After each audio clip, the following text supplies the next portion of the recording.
ये न्यूज अब पूरी दुनिया में कवर की जा रही है कि कैसे पाकिस्तान में पूरे देश में एक साथ बिजली व्यवस्था ठप पड़ गई। इंडियन एक्सप्रेस की एक खबर है कि मैसिव पावर आउटेज इन पाकिस्तान। पूरे पाकिस्तान में ये पावर आउटेज आखिर क्यों हुआ? अचानक पूरे देश में बिजली कैसे चली गई? इससे संबंधित हिस्ट्री क्या है बिजली व्यवस्था ठप पड़ जाने से, और इसका पाकिस्तान पे क्या इम्पैक्ट पड़ेगा? इन सारे टॉपिक्स पे हम इस वीडियो में डिस्कशन करेंगे। नमस्कार, मैं हूं आलोक, आप देख रहे हैं जीएसओ न्यूज प्रोग्राम। आप सबका स्वागत है। पूरे वीडियो में हम इस टॉपिक पे बात करेंगे। सबसे पहले इसके डिटेल्स को समझेंगे, इसका पाकिस्तान पे क्या इम्पैक्ट पड़ेगा इसको समझेंगे, इससे संबंधित हिस्ट्री क्या रही है उसको देखेंगे, और इससे भारत क्या लेसन ले सकता है इसको भी समझने का हम प्रयास करेंगे।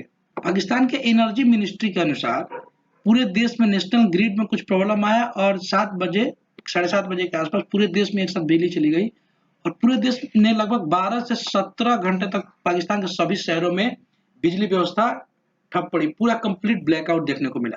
तो ये जो आप मैप में देख सकते हैं, ये हमारा प्यारा भारत, और ये जो एरिया है ये पाकिस्तान का है। आप देख सकते हैं गूगल मैप है, पूरा कैसे ब्लैकआउट पूरे शहर पूरे देश में एक साथ हो गया है। तो ये जो ब्लैकआउट है ये आखिर क्यों हुआ? इसके वहाँ के जो मिनिस्टर है उन्होंने कुछ रीजन बताया कि पाकिस्तान में आखिर ये ब्लैकआउट एक साथ ही देखने को क्यों मिला। तो ये सबसे पहला मामला है कि सर्दियों में बिजली को अस्थायी रूप से बंद कर दिया गया था। एक्चुअली होता क्या है कि सर्दियों के मौसम में बिजली का जो डिमांड होता है वो कम हो जाता है, तो बिजली सप्लाई को बहुत जगह बिजली सिस्टम और बिजली सप्लाई को बंद कर दिया जाता है, कम कर दिया जाता है। तो जब वापस डिमांड बढ़ने पे उस सप्लाई को बढ़ाया जाता है तो ये चांसेस होते हैं कि पूरी जो ग्रिड सिस्टम है वो उसमें कोई फ्लक्चुएशन आ जाए और पूरे देश में एक ब्लैकआउट देखने को मिले।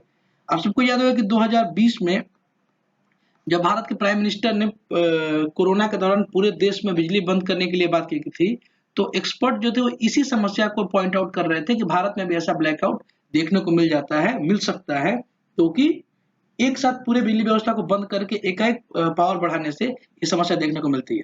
पाकिस्तान भी एक और जो इसका मेन कारण में से एक रहा हुआ है कि वहाँ का जो ट्रांसमिशन सिस्टम है वो बहुत पुराना हो चुका है, और ट्रांसमिशन सिस्टम पुराना होने की वजह से वहाँ पे जो फ्लक्चुएशन है वो ज़्यादा देखने को मिला।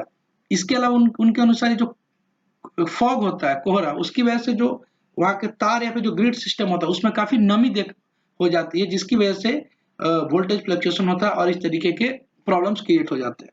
इसके अलावा का जो फ्रीक्वेंसी मिसमैच है वो एक बहुत बड़ी प्रॉब्लम है, क्योंकि वहाँ का जो इलेक्ट्रिसिटी की जो कंपनियां है वो उतनी अपडेटेड नहीं है, और जिसकी वजह से वहाँ पे ये मिसमैच देखने को मिला और एक कंप्लीट पूरी तरीके से देख सकते हैं आप, एक ब्लैकआउट देखने को मिला है पाकिस्तान में।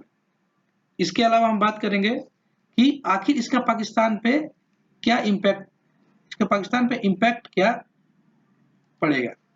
तो पाकिस्तान पे इसके कई इम्पैक्ट पड़ेंगे, जिस सबसे पहले कि जो वहाँ का इंडस्ट्रियल डेवलपमेंट है उसको मेजर लॉस देखने को मिलेगा, और अभी ये देखना शुरू भी हो चुका है। एक दिन में जो पाकिस्तान में ब्लैकआउट हुआ था तो $70 मिलियन के आसपास का टेक्सटाइल सेक्टर को केवल नुकसान हुआ है, और ये मैसिव लॉस है। अगर इंडियन रुपीज में समझ लगभग 560 इंडियन रुपीज में 560 करोड़ के आसपास ये पैसे बनते हैं। तो ये एक मेजर लॉस है पाकिस्तान के लिए।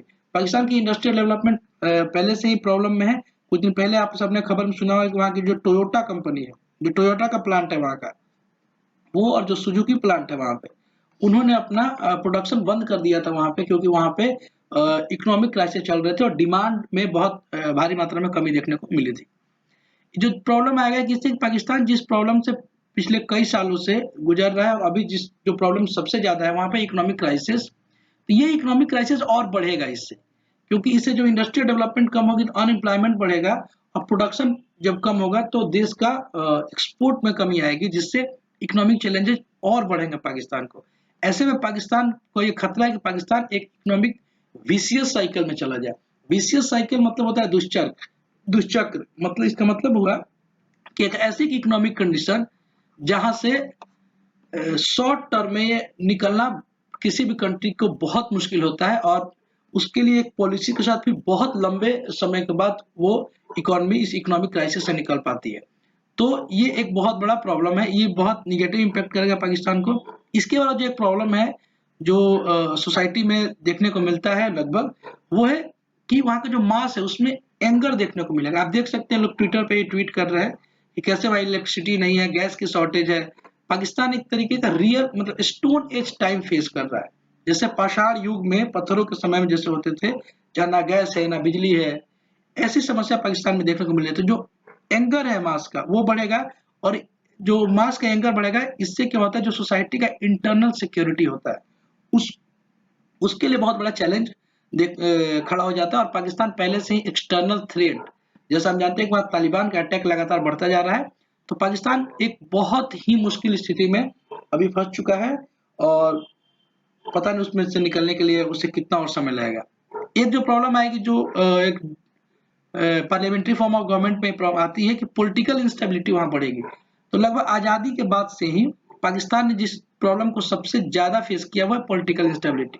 वहाँ के किसी भी प्राइम मिनिस्टर ने, वहाँ पे अब तक 29 प्राइम मिनिस्टर बन चुके हैं, और किसी प्राइम मिनिस्टर ने अपने पूरे 5 साल, इसको थोड़ा डिलीट करता हूँ, अपने पूरे 5 साल का जो टर्म होता है वो कंप्लीट नहीं किया है। और पॉलिटिकल इंस्टेबिलिटी ही वो एक बहुत बड़ा कारण है जिसकी वजह से पाकिस्तान लगातार इकोनॉमिक क्राइसिस में फंसता जा रहा है। तो पॉलिटिकल इंस्टेबिलिटी और तेजी से बढ़ेगी इस पावर कट के बाद, क्योंकि लोगों में अनएम्प्लॉयमेंट बढ़ेगा, लोगों में गुस्सा बढ़ेगा, और सारे सेक्टर्स हैं जहाँ इलेक्ट्रिसिटी की जरूरत पड़ती है वहां कमी आएगी, तो लोग गवर्नमेंट के खिलाफ नाराज और होंगे। तो जो पावर आउटेज से रिलेटेड हिस्ट्री रही है, वैसे नहीं पाकिस्तान में पहली बार ये पावर आउटेज देखने को मिला है। इसके पहले भी 2021-22 में मतलब लगातार पिछले 3 सालों से पाकिस्तान में पावर आउटेज देखने को मिल रहा है। इससे पता चलता है कि पाकिस्तान का जो सिस्टम है, खासकर इलेक्ट्रिसिटी प्रोड्यूस करने का, उसमें कितना बड़ा एक फॉल्ट है, जिसकी वजह से निरंतर ये चीजें देखने को मिली है। भारत की बात करें तो भारत में 2012 में ये समस्या देखने को मिली थी, लेकिन 2012 से अब तक लगभग 10 से 11 वर्ष हो गए, और भारत ने इस अपने प्रॉब्लम को एड्रेस किया है, और भारत में एक कंप्लीट पावर आउटेज देखने को नहीं मिला है। इससे पता चलता है कि भारत ने इलेक्ट्रिसिटी जनरेशन के फील्ड में काम अच्छे से किया है। जितने भी पावर आउटेज के शॉर्टेजेज हैं ये ज़्यादातर जो लो इनकम ग्रुप कंट्रीज हैं, जैसे ये देख सकते हैं यहाँ पे देखने को मिलते हैं, जैसे श्रीलंका में देखने को मिला, म्यांमार में देखने को मिला। तो जो ये थर्ड वर्ल्ड की कंट्रीज हैं, यहाँ पे मिसमैनेजमेंट की वजह से और इकोनॉमिक क्राइसिस की वजह से ये प्रॉब्लम्स देखने को मिलते हैं लगातार। इससे बात करें कि इंडिया के लिए क्या लेसन है, तो इंडिया के लिए लेसन ये है कि इंडिया को अपने जो पावर मैनेजमेंट है, जो एनर्जी क्राइसिस है, जो एनर्जी डिमांड है, उसको फुलफिल करने के लिए एक निरंतर प्रयास करते रहना होगा।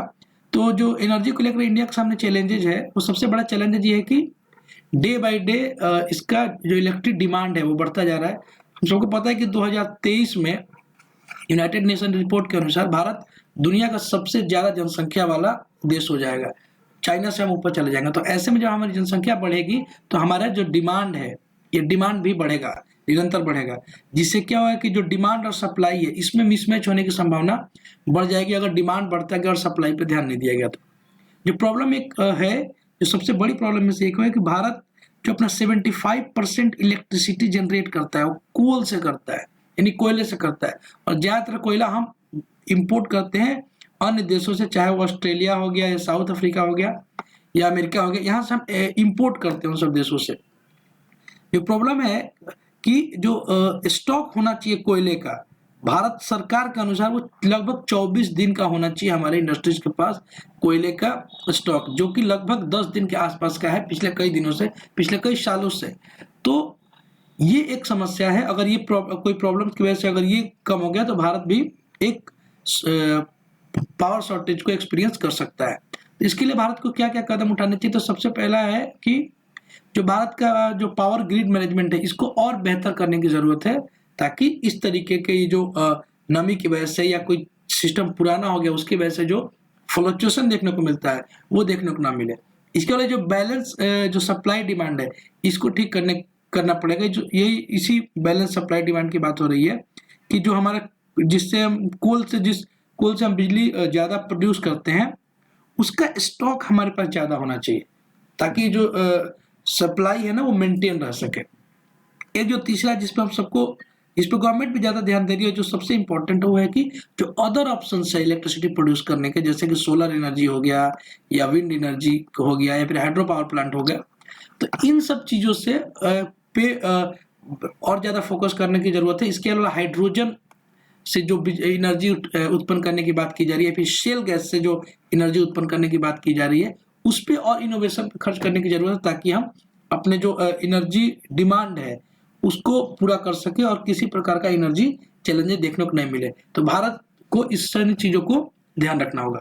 तो इस खबर से संबंधित जितने सारे टॉपिक्स थे उसको मैंने यहाँ कवर करने का प्रयास किया है। आई होप आप सबको ये डिस्कशन अच्छा लगा होगा, और अच्छा लगे तो इसको सब्सक्राइब कीजिएगा। Thank you, all the best.